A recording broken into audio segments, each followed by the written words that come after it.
नमस्कार, मैं हूं विवेक और आप देख रहे हैं आपकी आवाज़। तो 18वीं लोकसभा का गठन हो गया है, सरकार की कवायद भी पूरी हो गई है, अटकलों की बाजार गर्म है। जब इसके बाद क्या होगा, ये सरकार कितना समय तक चल पाएगी? तो जैसे कि पिछले कार्यक्रमों में हम लोग आपको तथ्यों के आधार पर समझाते रहे हैं और वो तथ्य बाद में सही निकलते हैं जो हम आज नहीं देख पाते हैं। उसके आधार पर हम लोग करेंगे एक बड़ा खुलासा, चौंकाने वाला खुलासा, और आपके जहन में शायद ये बात न हो, वो आपके सामने पेश करेंगे। लेकिन इससे पहले कि उसके बारे में बात करें, एक बात मैं आपसे बोलना चाहता हूँ कि लोकसभा का चुनाव पूरा हुआ, आप लोगों का बहुत प्रेम और स्नेह मिला। हम लोग, हमारी टीम अपने प्रिडिक्शन में बहुत हद तक सफल रही, ख़ासतौर से उत्तर प्रदेश को लेकर के, महाराष्ट्र, बंगाल और कर्नाटकों को लेकर के, और हरियाणा को लेकर के विशेष रूप से। आपको याद होगा हरियाणा में जब एक तरफ सारे आकलन, सारे टीवी चैनल कुछ और दावे कर रहे थे और सोशल मीडिया पर जो सेफोलॉजिस्ट थे वो कुछ और दावे कर रहे थे।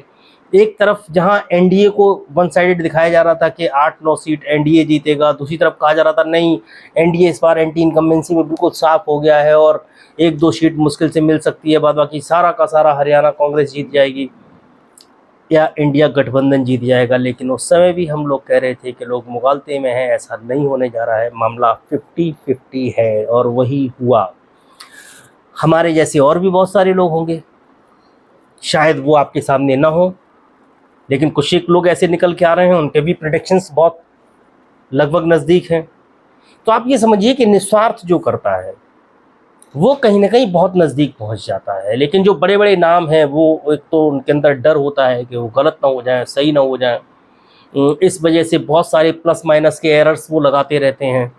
और चूँकि हम फिर आपको बोले कि लोग करते होंगे सैंपल साइज के आधार पर गणना, हम लोग एक सेट क्वेश्चनर पे काम नहीं करते हैं। हम लोगों ने एक नया मेथड डेवलप किया है।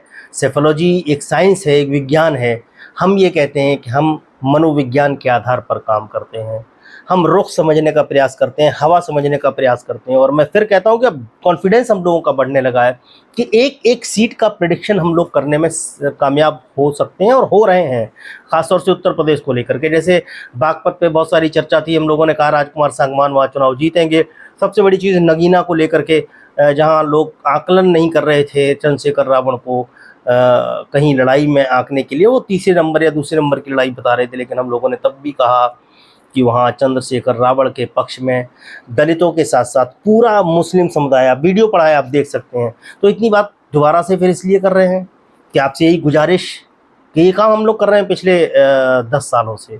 2019 में किया, 2014 में किया, 2015 में किया, लेकिन ख़ासतौर से 19 में।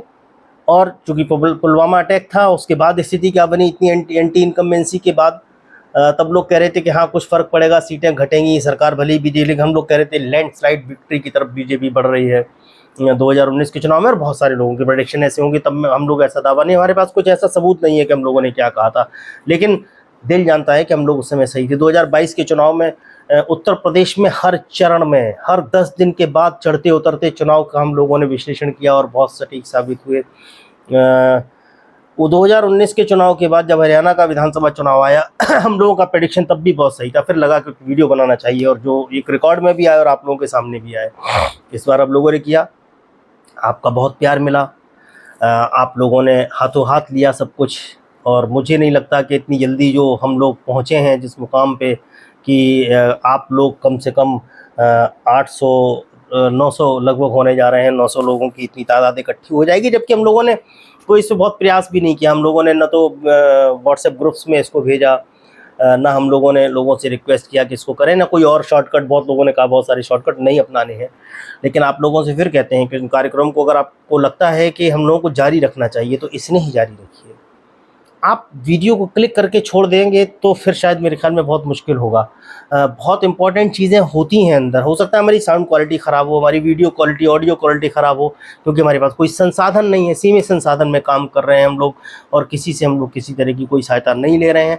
आगे चल के इस पर विचार करेंगे, जैसे जैसे बढ़ेगा क्या इसकी आवश्यकता होगी तो लेंगे, लेकिन अभी हम लोग अपना काम चला रहे हैं, तो इसको बर्दाश्त कर लीजिए।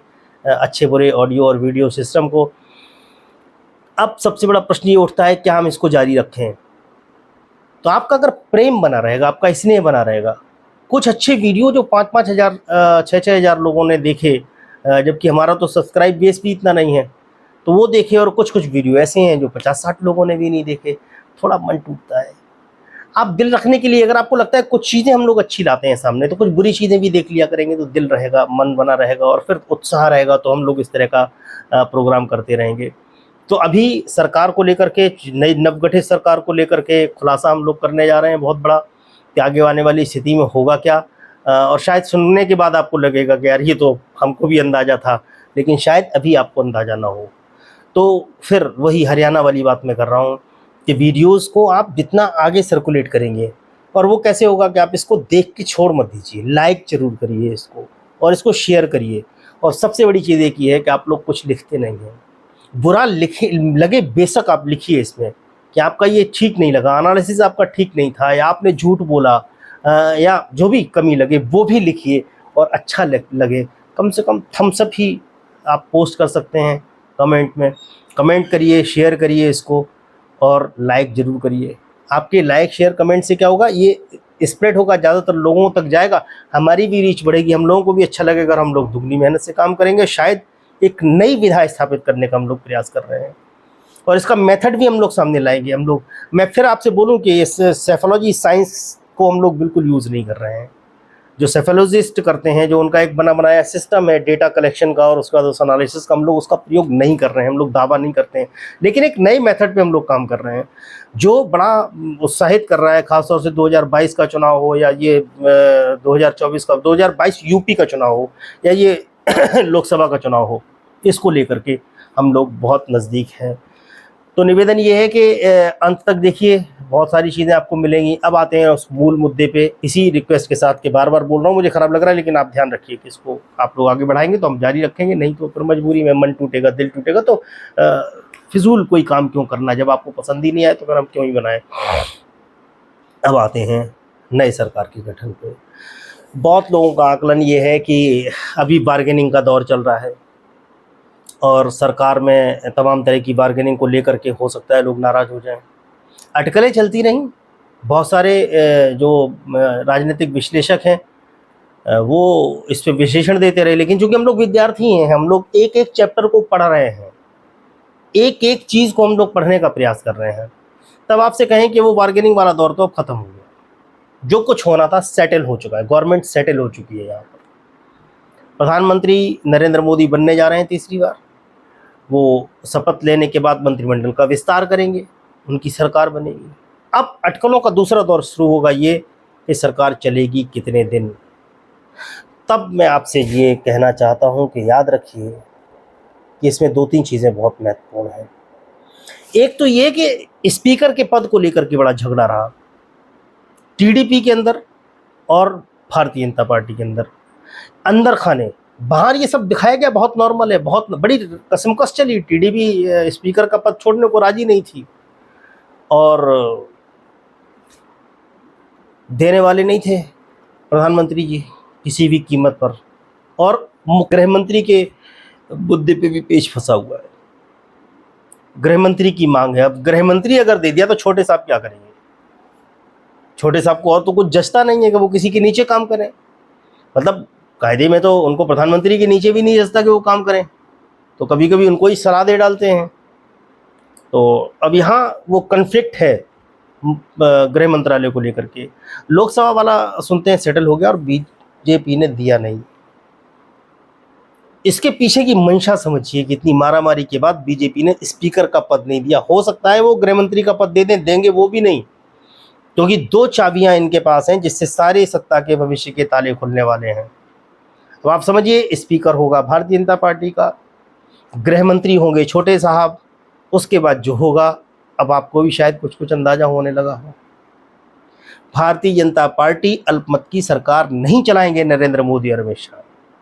आज आप इसको लिख करके रख लीजिए कि भारतीय जनता पार्टी बहुत जल्दी, या 6 महीने के भीतर, लोग कह रहे हैं कि इनमें टूट होगी, लेकिन मैं कह रहा हूं 6 महीने के अंदर किसी भी तरह एन प्रकार भारतीय जनता पार्टी बहुमत पूरा करेगी। और बहुमत ही पूरा नहीं करेगी। पहला टारगेट होगा उनका 280 करना और 280 पार करके 300 तक ले जाने का प्रयास होगा। क्यों? क्योंकि उनके हाथ में गृह मंत्रालय है, गृह मंत्रालय छोटे साहब के हाथ में है, छोटे साहब के हाथ में गृह मंत्रालय अगर है तो ईडी, सीबीआई और तमाम तरह की जांच एजेंसी, इनकम टैक्स उनकी जेब के अंदर हैं।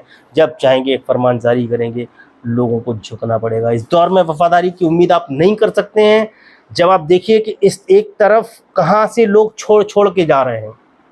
बहुत सारी पार्टियों में जो पार्टी के प्रमुख होते हैं उनके सबसे भरोसेमंद लोग कब दगा दे जाते हैं कोई भरोसा नहीं, और वो मजबूरियां भी होती हैं। जैसे आपने महाराष्ट्र में बहुत उदाहरण देखा, भतीजा चाचा को धोखा दे गया। अपनी पार्टी के सर्वे सर्वा जो हैं उद्धव ठाकरे साहब के मैनेजर बताए जाते थे, वो उनको धोखा दे करके चले गए। दिल्ली में आम आदमी पार्टी से स्वाति मालीवाल जो वर्षों से पार्टी बनने से पहले अरविंद केजरीवाल जी के साथ थी वफादारी में, वो अचानक साथ छोड़कर चली जाती है। तो सत्ता के लालच के इस दौर में और लोकतंत्र के दमन के इस दौर में आप अगर किसी मुगालते को पाले हैं तो उसको दूर कर दीजिए। वफादारी जैसा शब्द अब राजनीति में नहीं रहा है।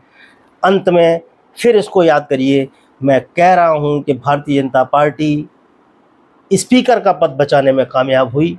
गृह मंत्री अगर छोटे साहब बनते हैं तो अल्पमत की सरकार भाजपा नहीं चलाएगी और फिर वही दौर देखने को आपको मिलेगा जो 2019 से लेकर के 2023 तक आपने देखा। तैयार रहें संघर्ष के लिए। अगर आप संघर्ष करना चाहते हैं और इस सत्ता के सामने नतमस्तक होना चाहते हैं तो उसके लिए भी आपकी स्वतंत्रता है, आप स्वतंत्र हैं, जो चाहे वो करें।